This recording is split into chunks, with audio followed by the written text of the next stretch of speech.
Since I left office, that is what I have done. And I have, with other leaders, kept the government in check and stopped most of the excesses. Had I mellowed and chickened out the way I was being advised by people to lie low and come and hide here in America, the wanton killing of our children, the raping of the Kenyan economy would have been to unprecedented levels.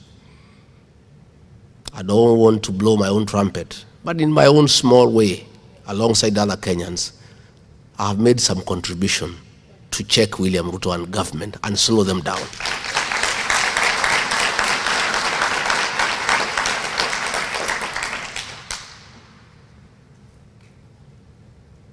And that is why my little daughter, Gen Z, William Ruto is an expert in creating narratives. He is very good. And many people fall for it. I have fallen for it before. He created a narrative against Uhuru Kenyatta that he's a drunkard, and he convinced us Uhuru Kenyatta is a drunkard and is useless. And we all disobeyed Uhuru Kenyatta, embarrassed him, shamed him, because William Ruto convinced us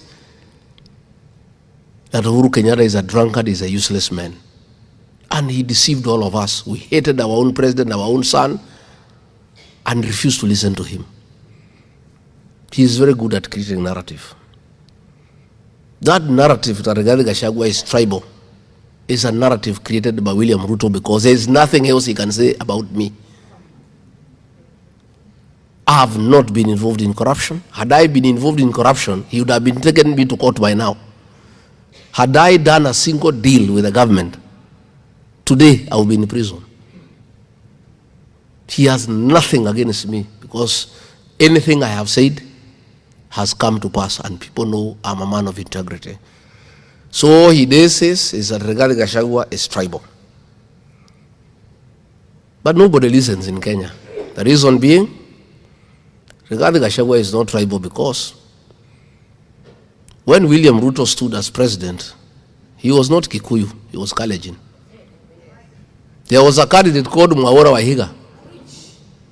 If I was tribal, I would have supported Mwaura, not William Ruto.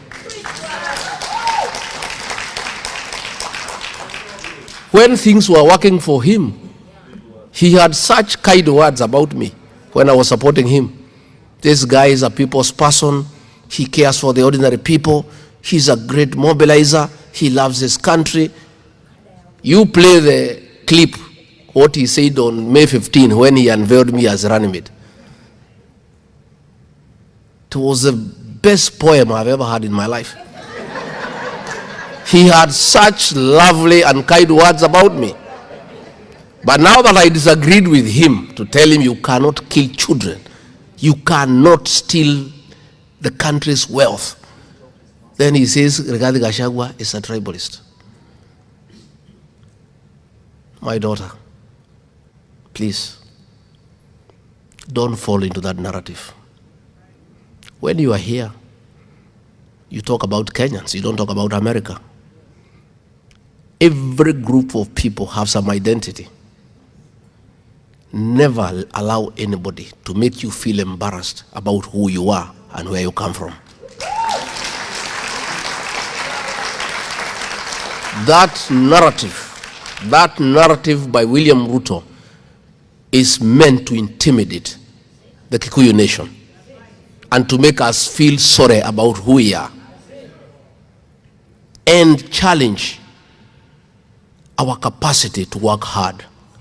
And that is why when I get an opportunity, I must remind the country that the Mount Kenya people have not been given any advantage by anybody. They are wealthy, they are enterprising because they work hard. They are industrious, and they must be allowed to be. If I keep quiet, the people will be intimidated to feel sorry about themselves and who they are. Nobody has given the people of Mount Kenya any advantage. If you want a loan, you must place security. If you want a business, you must pay licenses. The people are simply hardworking. By me saying they are hardworking, I never said anybody else is lazy. No. I don't believe in negative ethnicity, but I believe in affirming my people and who they are, and I defend them from intimidation. My daughter, if you follow what happened 2 weeks before I came to America, you realize why I have to defend the Mount Kenya people.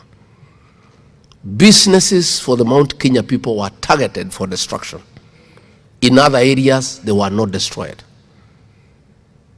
because they wanted to intimidate the people of that region into silence. If you look at the people who were arrested and taken to court, 92% are from that region and charged with terrorism. If you do remember, there was a meeting in Mount Elgon where William Ruto was seated, and the MP for Ebuya West, Honorable Wanyama, said that all communities will gang up to isolate the mountain people. And William Ruto was there laughing and clapping. Somebody must defend the mountain. If all of us get intimidated and allow the people to be intimidated and to be made to feel sorry as to who they are,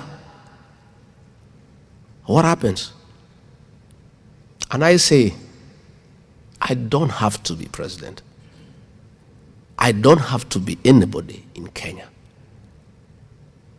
And if I'll be nobody, because I stand with people, let it be.